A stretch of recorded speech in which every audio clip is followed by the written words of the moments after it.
real-time clone trooper armor suit up. I start with my ab and butt section. I've got that with some suspender straps I created myself. I already have the belt on that connects to the thigh pieces. The thigh just clips right in and sits in place. Very, very simple. And then the knees are attached using an elastic strap that's underneath the big plastic strap that's there. So that just sits right in place. The shin spoon is the next hardest part to get on there. So it's a two-piece that's made to look like one piece. You've got to get that shin on there, kind of finagle the shoe on around it, and then you slip that shin spoon in the back and clip it in place. It's probably the longest, hardest process of putting all this on. I apologize that you're having to sit here and look at the back of my head, but yes, blood rushes to my head as I get it on. But once you get it on, it sticks in place pretty well. So get the shoe on, then the shin spoon needs to slide into place. There's 3 clips in there behind that kind of hold it where it needs to be. Once that's done, the hardest part is done. And I simply repeat the process for the second leg, and then everything is done on the bottom half.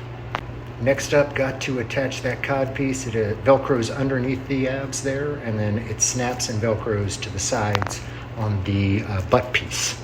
Again, it's a very simple process, and it holds it in place really nicely, yet gives it enough movement to kind of move around while I'm moving, and gives me a little bit more mobility.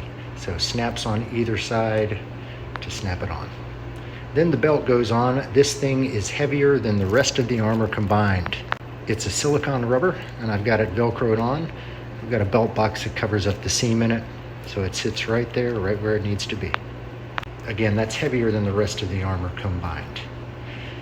Next piece is that attached chest and back. My chest and back is attached together. A lot of people separate these, makes it easier to get on.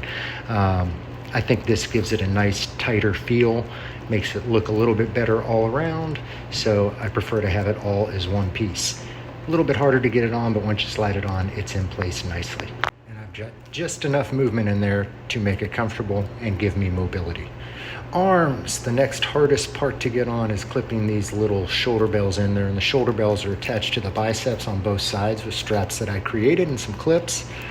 The elbow is just like the knee, so there's a little strip of elastic that holds that in place.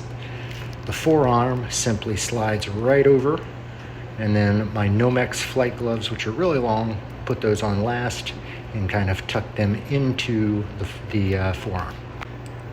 And again, I repeat this whole process for the second arm, and we're almost there. Just a helmet to go, put that on top, and we're all suited up.